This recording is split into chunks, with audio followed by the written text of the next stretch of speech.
오늘 저와 여러분들이 함께 볼 말씀은 흑암재앙의 이야기입니다.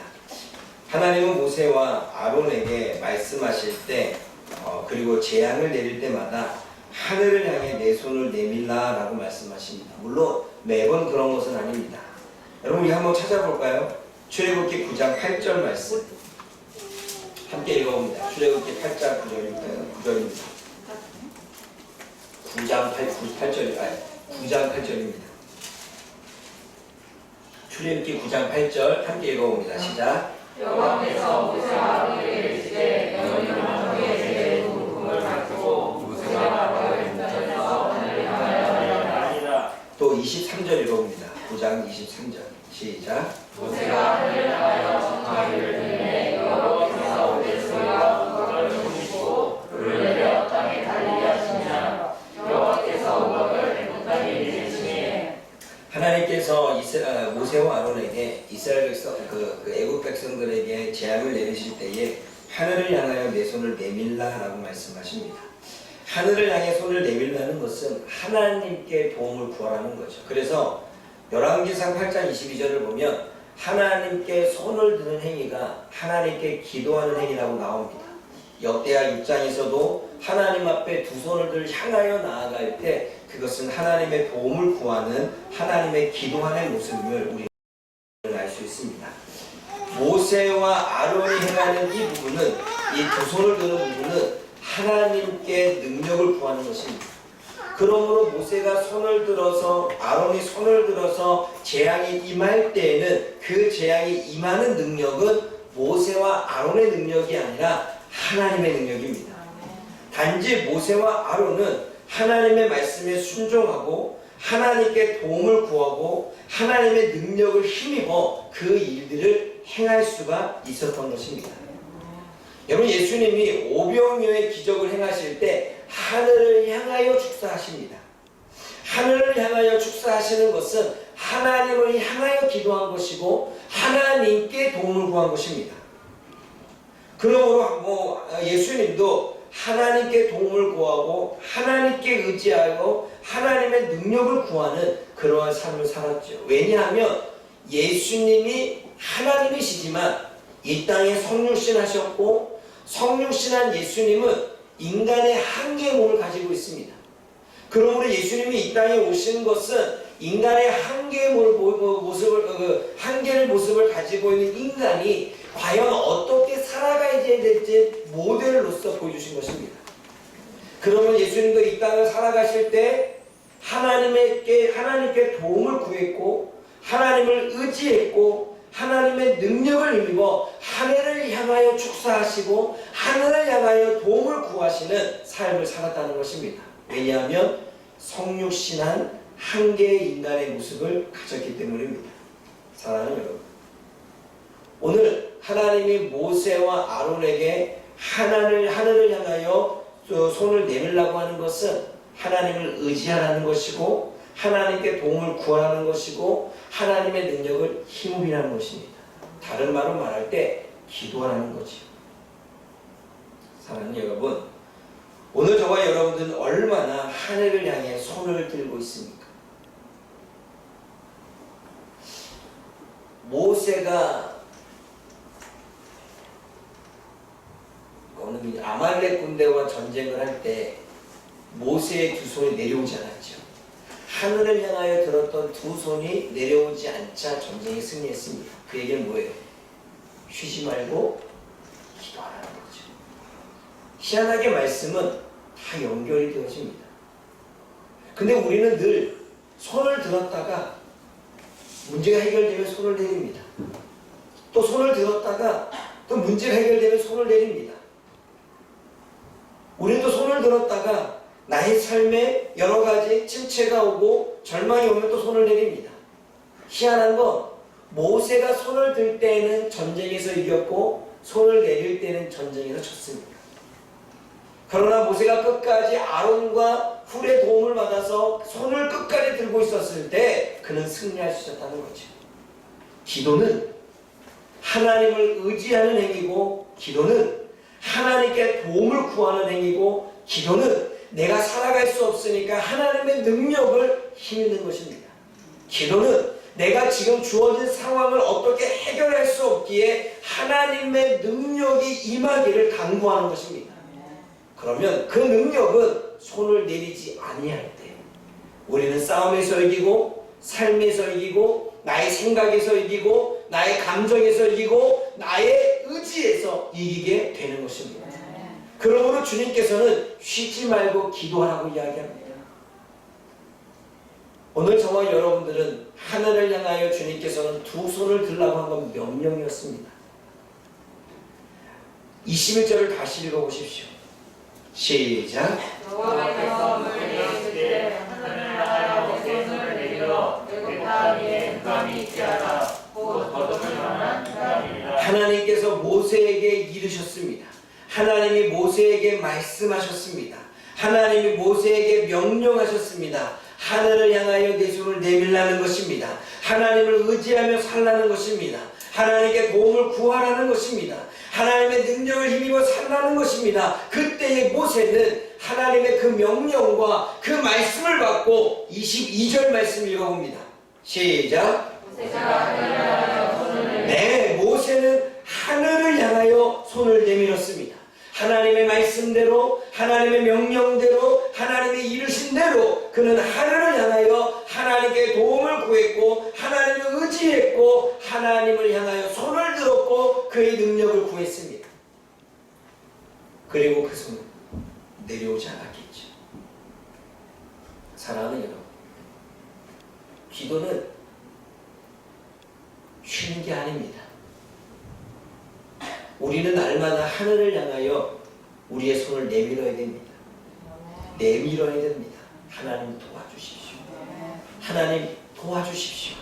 나는 할 수 없으니 하나님 지금 나의 문제에 하나님의 은혜를 내려주십시오. 그러므로 사랑하는 여러분, 오늘도 저와 여러분들이 하나님을 향하여 들었던 그 손을 내려오지 아니하고 날마다 그 손을 내밀 수 있는 저와 여러분들 되어지기를 원합니다. 그러므로 하나님을 향하여 손을 내미는 것은 타협이 아닙니다. 타협할 수 없는 것입니다. 하나님을 향하여 손을 내미는 것은 우리는 타협이 아니라 선택이 아니라 필수이며 우리는 당연하게 여겨야 되는 것입니다.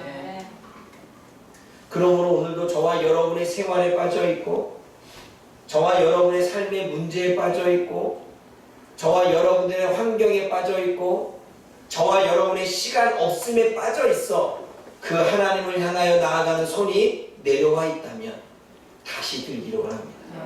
오늘 이 밤에 다시 그분 앞에 손을 내밀므로 주를 의지하고 주님께 도움을 구하고 주님의 능력을 힘입을 수 있는 저와 여러분들 되어지기를 주님의 이름으로 부탁드립니다. 두 번째는 모세가 명령대로 손을 내밀자 하나님이 온 애굽에 흑암이 임하게 하십니다. 여기서 중요한 것은 애굽의 온 땅에 흑암이 임했다는 것입니다. 그 흑암은 더듬을 만한 흑암입니다. 얼마나 더듬을 만한 흑암이냐면 앞이 보이지 않는 거예요. 빛 하나가 없는 것입니다. 그랬더니 더듬지 않으면 뭔가 문을 찾을 수도 없고 길을 찾을 수도 없는 상황입니다. 여러분, 제가 예전에 오승호 집사님과 함께 절에서 한번 얘기했죠. 지리산에 올라갔는데 지리산에 뭐 등불이 있겠습니까?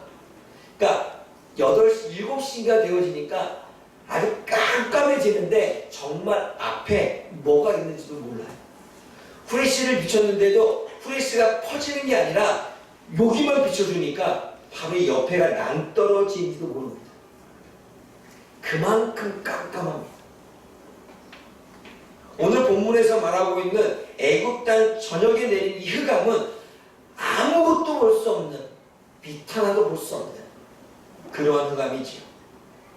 그런데 그 흑암 앞에 23절 말씀 읽어봅니다.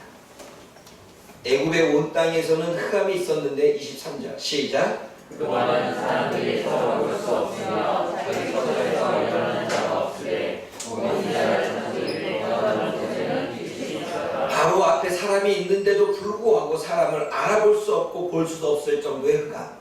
그런데 이스라엘 자손들이 온 애굽 땅에는 흑암이 있었지만 온 이스라엘 자손들이 거주하는 그곳에는 빛이 있었다는 것입니다.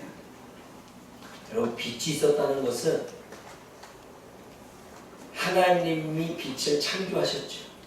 그리고 하나님은 그 창조한 빛과 어둠을 나누셨습니다. 그런데 요한일서 1장에 보게 되면 하나님은 빛이라고 말씀하십니다. 그러면 지금 애굽의 온 땅에는 하나님이 계시지 않고 지금 고센 땅에는 빛이신 하나님이 계시는 거죠. 하나님의 백성들 가운데, 하나님의 자손들 가운데, 하나님의 택하신 민족 가운데 하나님이 그들과 함께하고 있기에 그곳은 구별되어졌고 온 땅에 흑암이 있을 때 그곳에는 빛이 있었다는 것입니다. 사랑하는 여러분, 에베소서 5장 8절 말씀을 한번 읽어볼까요? 에베소서 5장 8절입니다. 에베소서 5장 8절. 화면이 작아졌습니다. 에베소 5장 8절 우리 함께 읽어봅니다. 시작. 너희가 전에는 어둠이더니 이제는 주 안에서 빛이라 이 세상의 빛으로 나아가라. 여러분, 우리가 이 말씀을 영적으로 좀 생각해 본다면 애굽 온 땅에 어둠이 임했습니다. 그러나 하나님의 자녀들이 있는 곳에는 빛이 있었고 그 가운데는 하나님이 계셨습니다. 여러분, 우리 이 세상의 모든 것은 어둠입니다. 죄악이 있는 곳에 흑암, 사단이 있는 곳에 어둠이겠죠. 그 어둠은 고통 가운데 있고 힘든 것 가운데 있고 분별하지 못하고 깨닫지 못하고 뭔가 진리를 알지 못하는 그 가운데 있는 모든 것들이 어둠이겠죠. 하나님의 말씀이 들리지 않고 하나님의 뜻이 깨달아지지 않는 삶이 어둠이겠죠. 생각해 보십시오. 하나님이 함께 있으면 빛이 임합니다. 하나님이 함께 하시면 빛이신 생명이 있고 하나님이 함께 하시면 그것은 성령님이 계시기에 깨달음이 있고 진리를 알게 되고 하나님이 함께 하시면 우리는 나의 문제를 알고 우리가 죄 가운데에서 나의 죄 가운데 살지 말아야 될 은혜들이 우리 안에 있습니다. 그러나 어둠이 있는 곳에는 그런 것조차 깨닫지 않죠. 그런데 여러분, 하나님은 이스라엘 자손들이 거주하는 그곳에 빛이 있게 있습니다. 왜냐하면 에베소 5장 8절에 성도의 뿌리는 빛의 자녀이기 때문에 그렇습니다. 여러분, 빛의 자녀가 뭘까요? 빛의 자녀라고 하는 것은 하나님이 빛이시기에 빛 대신 하나님의 자녀라는 것입니다. 하나님의 자녀는 빛입니다. 그리고 그 빛이 되는 이유는 하나님이 그 자녀에게 빛을 비추기 때문입니다. 그러므로 사랑하는 여러분, 하나님이 우리들에게 빛을 비추고 하나님의 백성인 우리가 세상에 빛을 비춘다면 그것은 고생 땅처럼 구별될 것입니다. 하나님께서 애굽의 흑암 속에 하나님의 자녀가 있는 그 고생 땅에 빛이 있게 하신 것처럼 저와 여러분이 있는 그곳에는 빛이 있어야 됩니다. 저와 여러분들이 거주하는 곳에는 생명이 있어야 되고 저와 여러분들이 거주하는 곳에는 하나님의 지혜, 깨달음이 있어야 되고 저와 여러분들이 거주하는 곳에는 사람들이 선이 무엇인지를 알아야 되고 저와 여러분들이 거주하는 곳에는 빛 대신 하나님은 곧 사랑이시기에 사랑이 전해져야 되는 것입니다. 그러므로 고센 땅은 단지 하나님의 빛이 비춰진 것이 아니라 그 안에는 무수한 영적인 메시지가 포함되어 있는 것입니다. 사랑하는 여러분, 저와 여러분들은 빛의 자녀이고 빛 대신 하나님의 자녀입니다. 그러므로 저와 여러분들이 있는 그 자리는 곧 세상과는 구별된 고센 땅이 되어야 되고 어둠 가운데 구별된 빛된 장소가 되어야 되는 것입니다. 그런데 우리의 생각이 어둠이고 우리의 마음이 어둠이고 생각하는 것이 악하고 생각하는 것이 늘 하나님이 기뻐하지 않는 것이라면 과연 우리는 빛 대신 하나님의 자녀로서의 삶을 살고 있는지 다시 한번 우리는 우리 자신을 돌이켜봐야 됩니다. 내가 가는 곳곳마다 빛이 비춰져야 됩니다. 왜냐하면 하나님의 빛이 나에게 비춰지기 때문에 그렇습니다. 근데 여러분, 우리가 빛을 비출 수 있고 빛을 받아들일 수 있는 능력과 빛을 발산할 수 있는 능력이 있어야 되는데 하나님이 이스라엘 백성들이 그러기를 원하셨습니다. 그래서 이사야 60장 1절에 일어나 빛을 발하라. 하나님이 빛을 비춰주셨기에 빛을 반사하고 빛을 발해야 되는 것이 저와 여러분의 삶이죠. 근데 우리가 빛을 발하는데 그 빛이 아니라 어둠이야. 빛이 아니라 슬픔을 바라고, 빛이 아니라 교만을 바라고, 빛이 아니라 원망과 불평을 바라고, 빛이 아니라 죄를 바라고, 빛이 아니라 하나님이 아닌 우상을 믿는 것을 바라고, 빛이 아니라 나태하고 게으른 것을 바라고, 빛이 아니라 하나님이 주시는 그 사랑의 빛이 아닌 미움을 바란다면 과연 우리는 빛 대신 하나님의 빛을 받고 있는 것인지 아니면 흑암의 영인 어둠의 영의 그 영향을 받고 있는지를 우리는 생각해 봐야 됩니다. 고센 땅이 하나님의 빛이 임했던 것처럼 저와 여러분들의 삶에, 아니 저와 여러분들 자신에게 하나님의 빛이 비춰지기를 원합니다. 아니요, 빛이 비춰지고 있습니다. 단지 우리는 그 빛을 받아들이고 그 빛을 그대로 발광할 때 우리 주변은 우리를 통하여 하나님을 보게 될 것입니다. 우리 주변은 우리를 통하여 하나님의 사랑을 알게 될 것입니다. 우리의 주변은 우리를 통하여 하나님의 선하심, 하나님의 은혜로 하나님의 주시는 그 놀라운 그 축복들을 누리게 될 것입니다. 그러므로 오늘도 저와 여러분들이 단지 하나님의 능력으로 빛을 주셔서 그 땅을 구별하셨구나, 하나님 우리 땅을 구별해 주십시오, 이거는 아주 낮은 기도입니다. 여기서 성숙된 기도는 하나님이 우리가 있는 그 땅을 구별하시기 위해 빛을 내보였다면 저와 여러분들은 구별된 자손들이기에 우리의 삶에서 그 빛이 발광되도록 구별된 삶으로 나아가는 것입니다. 그러면 우리의 기도는 바뀌어야 됩니다.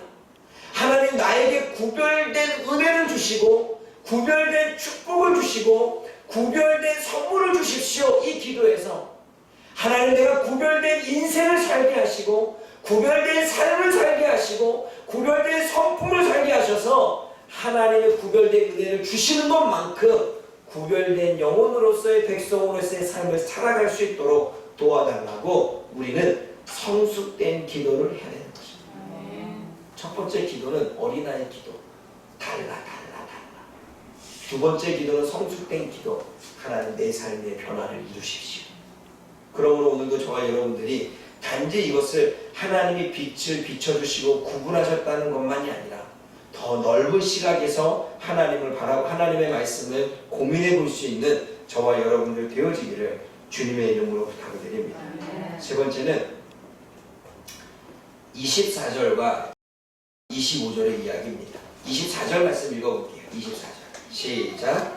너가 모세를 불러서 이르되 너희는 가서 여호와를 섬기되 너희의 양과 소는 거울로 두고 너희 어린 것들은 너희와 함께 앉으니라. 모세가 이르되 왕이라도 우리 하나님 여호와께서 드릴 제사와 번제물을 우리에게 주어야 하니 26절에 시작. 우리의 가축도 우리와 함께하고 하나님을 남길 수 없으니 이는 우리가 그 중에서 가져다가 우리 하나님 여호와를 섬길 것이며 또 우리가 거기에 이르기까지는 어떤 것으로 여호와를 섬기는지 알지 못함이니라. 여러분, 바로가 첫 번째에 모세에게 타협안을 제시한 거 기억나시죠? 누구 갈 거냐라고 이야기할 때 우리 모두가 갈 것입니다 라고 말할 때 여자와 어린아이와 노인은 놔두고 장정만 가라 그랬는데 모두가 가야 됩니다. 그래? 그러면 가지마 이렇게 됐죠. 두 번째 또 타협합니다. 포기하지 않지요. 바로가 두 번째 타협에 이어서 첫 번째 타협에 이어서 다시 그러면 누구 갈 거야? 그러면 너희는 다 데려가되 양과 소는 데려가지 마라. 너희 어린 것들은 너희와 함께 가는데 양과 그 소와 그 양들, 이 짐승들은 데려가지 마라. 이렇게 제안합니다. 생각해 보십시오. 광야를 나가가는데 재산이 다 애굽에 있으면 돌아오게 될까 안 오게 될까요? 오게 되잖아요. 다시 말해 갔다가 돌아오는 거예요. 그러니까 첫 번째도 갔다가 자녀들이 있으니까 돌아오라는 얘기죠. 그러면 자녀들 데려간다니까 데려가. 그 짐승은 데려가지 마. 재산은 데려가지 마. 그럼 뭐예요? 나가서 굶주리라는 얘기 아니에요. 그런데 그러한 바로의 타협적인 제안에 모세는 전혀 흔들림 없이 우리 모두가 가서 하나님을 섬길 것이다 라고 말합니다. 단칼에 잘라버립니다. 여러분, 타협안, 사단은 우리에게 늘 타협안을 제시합니다. 합리화를 할 수 있게끔, 핑계를 댈 수 있게끔, 뭔가 자꾸 우리를 미혹하고 유혹해서 타협안을 제시해서 우리가 거기에 말을 섞이면 우리로 하여금 계속 그렇게 마음이 끌려가고 생각이 끌려가도록 사단은 계속 우리의 생각 속에 넣어줍니다. 그래서 우리가 사단과 대화하기 시작하면 꼬리에 묻니다. 그런데 사단은 그 타협안을 포기하지 않습니다. 첫 번째 타협안 안 됐는데 두 번째 타협안을 또 제시하고, 두 번째도 안 되면 세 번째를 제시하고, 세 번째도 아니면 네 번째를 제시해서 계속해서 타협안을 제시합니다. 예수님을 시험할 때에도 세 번에 걸쳐 시험하시지요. 그리고 나서 예수님을 떠났다가 다시 돌아왔다라고 마가복음에 기록되어 있습니다. 사단은 포기하지 않습니다. 우리로 하여금 계속해서 타협안을 제시하지요. 사사기의 말씀을 보게 되면 가나안 땅을 정복할 때 가나안 땅에 있었던 7족들, 여부스 족속들이 계속 타협안을 제시합니다. 우리가 너를 같이 살면서 우리가 너희 종이 될게. 너 농사 지을 줄 모르지? 우리가 농사 짓는 거 알려줄게. 야, 우리는 이제 너의 종이야. 너에게 조공을 바칠게. 계속 타협안을 제시해서 어떻게 전멸당하지 않고 살아남으려고 합니다. 그때에 이스라엘 백성들은 타협하죠. 근데 그 타협의 순간 하나님이 말씀하시는 대로 올무가 되어지고 함정이 되어지고 그리고 족쇄가 되어져서 그들은 더욱더 불행하게 만들었습니다. 오늘 바로 또한 우리들에게 사단의 악한 영이 우리에게 하듯 타협안을 제시합니다. 근데 우리는 다시 타협안에 우리는 끌려갑니다. 끌려가는 이유가 그러고 싶은 내 마음이 있기 때문에 그렇습니다. 내가 뭔가를 사고 싶으면 타협안이 제시될 때 내 마음에 그런 욕심이 있으면 어때요?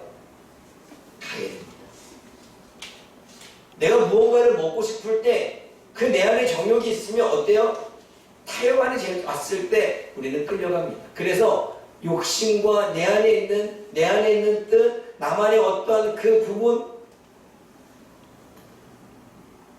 내가 두려움이 있을 때, 내가 미움이 있을 때, 내가 싫음이 있을 때, 나의 귀찮음이 있을 때, 나의 피곤함이 있을 때, 사단이 타협안을 딱 줄 때 우리는 냉큼 잡습니다. 그리고 그 타협안처럼 우리는 조금씩 타협을 하죠. 이 정도는 그래도 하나님 한 거야. 그러나 오늘 모세가 뭐라고 말합니까? 26절에 우리 가축도 우리와 함께 가고 한 마리도 남길 수 없다라고 말합니다. 단칼에 잘라버립니다. 사랑하는 여러분, 오늘 저와 여러분들은 사단이 주는 그 타협안에 말을 섞게 되고 감정을 섞게 되고 행위를 섞게 되고 생각을 섞기 시작하게 되면 우리는 사단의 미혹에 넘어가게 됩니다. 단칼에 잘라야 됩니다. 슬픔이 몰려올 때 나는 슬프지 않아. 단칼에. 너 힘들지? 나는 힘들지 않아. 외로움이 다가올 때 나는 외롭지 않아. 피곤하지? 피곤하면 사실이죠. 아, 그래, 피곤해. 내가 하루 종일 오늘 일하고 뭐하고 시간도 없고 정신도 없어. 이러면 계속 끌려가는 거예요. 그럼 어때요? 하나님께 두 손을 향하여 내미는 게 쉬워지게 되는 거죠. 그러나 단칼에 자르는 거죠. 어떻게?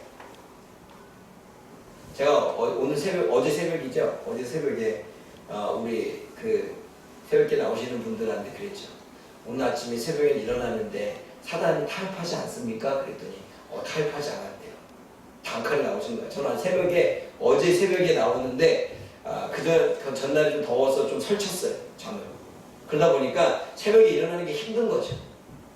그랬더니 5시가 딱 되어져서 일어나가야 되는데 또 잠깐 타협안을 제시하는 거야. 네가 나가지 않아도 두 분은 앉아서 그동안에 못다한 이야기를 다 할 거야. 너 굳이 안 나가도 두 분들은 알아서 기도하고 알아서 대화나 가니까 오늘 쉬어도 돼. 어저께 잠도 못 잤잖아. 그리고 봐봐, 요즘에 신경 쓰는 일이 얼마나 많아. 이게 타협안을 제시하는 거죠. 그때 내가 단칼에 아니야, 그분들도 힘들게 나오는데 난 나가야 돼. 단칼에 잡아서 아침에 새벽에 나온 거지. 근데 여러분, 우리는 늘 말을 섞고 생각을 섞고 감정을 섞고 우리의 육신을 섞다 보니 단칼에 자르지 못하니까 그 타협 안에 자꾸 우리들의 신앙이 하나님을 섬기는 방법들이 자꾸 내 위주로 내가 원하는 대로 바뀌어지게 됩니다. 그건 타협에 넘어가는 거죠. 결국 우리는 무엇을 타협하지 말을 너무나 잘합니다. 그럼 우리는 단칼에 잘라야 되는 거예요. 누구처럼? 모세처럼. 그러니 우리는 다른 예외가 없습니다. 소는 남기고 짐승은 남기고 양은 남겨라. 아니, 한 마리도 남기지 않을 거야. 단칼에 잘라버리는 거죠. 우리는 사단을 이기는 방법은 바로 그것입니다. 그러나 우리가 여지를 남기고 뭔가 마음을 남기고 뭔가 질질질 끌고 꼬리에 꼬리를 물면 우리는 사단의 미혹에 넘어가고 단칼에 잘라내지 못해서 계속 우리는 사단이 원하는 대로 끌려가게 되는 거죠. 네, 힘든 거, 나는 밤에 잠 못 잔 거 사실이죠. 그리고 아침에 일어나는데 몸이 피곤한 것도 사실이죠. 사실이에요. 사단은 사실로 우리를 미혹합니다. 그 사실로 미혹하고 현실로 미혹하고 상황으로 미혹하고 환경으로 미혹하고 문제로 미혹합니다. 그래 안 그래요? 그런데 우리는 사실이지만 그게 맞지만 단칼에 잘라버리는 그러한 신앙과 그러한 태도가 있을 때 우리는 하나님을 온전히 섬길 수 있습니다. 내가 원하는 대로 하나님을 섬기는 게 아니라 하나님이 원하시는 대로 섬기는 거죠. 근데 희한하게 신앙이 변질되어졌습니다. 하나님이 원하시는 대로 섬기는 게 아니라 내가 원하는 신앙생활을 하고 있다는 거죠. 그래서 여러분, 모세가 가끔 이렇게 하나님 말씀 나오게 되면 그대로 행하니라. 그대로가 왜 붙었을까? 그냥 행하니라 하면 되는데 그대로 행했다는 것은 한마디도 토시 하나 틀리지 않고 말씀하신 대로 행했다는 것입니다. 그런데 우리는 거기에 나만의 신앙생활, 나만의 신앙관, 갈라디아 1장처럼 다른 복음이 내 안에 들어와서 내가 원하는 대로, 내가 원하는 방식대로, 내가 뜻하는 대로 우리는 신앙생활을 합니다. 하나님이 말씀하신 그대로가 아니라 그 그대로는 빼고 내가 바라고 원하는 대로 우리는 신앙생활을 하려고 하는 거죠. 그런데 하나님은 성경의 그 어디에도 하나님은 하나님의 뜻대로 하기를 원하고 그대로 하기를 원하시지, 하나님은 거기에 나의 생각을 섞여서 나의 환경을 섞여서 나의 문제를 섞여서 그것을 조금 왜곡게 하는 걸 하나님은 기뻐하지 않습니다. 사랑하는 여러분, 타협하기를 원할 때 단칼에 잘라낼 수 있는 그 훈련, 단칼에 잘라낼 수 있는 그 삶, 단칼에 잘라내서 하나님 앞에 나아갈 수 있는 정말 하나님을 하나님의 뜻대로 섬길 수 있는 저와 여러분들 되어지기를 주님의 이름으로 부탁드립니다. 기도하겠습니다. 사랑의 하나님 아버지, 참으로 감사합니다. 오늘도 하나님이 주시는 말씀을 통해서 하나님 쉬지 말고 기도하라 말씀하셨던 그 하나님의 뜻이 늘 하나님 하늘을 향하여 손을 내밀라고 하는 하나님 모세에게 주셨던 말씀과 연결이 되어짐을 또 우리가 깨닫게 되어집니다. 하나님, 우리는 날마다 하나님을 향하여 손을 내밀기를 원합니다. 하나님을 의지하지 않는 삶, 하나님께 도움을 구하지 않는 삶이 아니라 늘 하나님을 의지하고 도움을 구하고 주님의 능력을 힘입어 살아갈 수 있는 우리의 삶이 되어질 수 있도록 하나님 역사하여 주옵소서. 또는 우리는 빛의 자녀입니다. 내가 하나님 앞에 구별된 은혜를 받고 구별된 축복을 받고 구별된 사랑을 받기를 원하는 것만큼 빛 대신 하나님의 자녀인 우리가 그 빛을 발산해야 되기에 우리도 구별된 삶으로, 구별된 생각으로, 구별된 마음으로, 구별된 언어로, 구별된 몸으로, 의지로 나아갈 수 있는 우리가 되게 하여 주옵소서. 특별히 하나님, 사단은 우리들의 생각과 우리들의 마음을 너무나 잘 알기에, 우리들의 형편과 우리들의 처지를 너무나 잘 알기에 타협안을 제시해서 하나님의 말씀 그대로를 따르기보다는 왜곡하여 섬기도록 할 때가 많습니다. 그러나 하나님, 내가 원하는 방식의 신앙생활이 아니라 하나님의 원하시는 뜻하시는 방식의 신앙생활로 더 이상 타협하지 않고 단칼에 사단의 미혹을 제거함으로 하나님의 뜻 가운데 나아가는, 그대로 행하는, 그대로 따르는 우리의 삶이 되게 하여 주옵소서. 오늘도 그 말씀을 부여잡고 기도하며 나아갈 때에 은혜를 베풀어 주시고 하나님의 영으로 충만케 하시며 하나님의 말씀이 깨달아지는 성령의 지혜로 역사하여 주옵소서. 예수님의 이름으로 감사하며 기도드립니다. 아멘.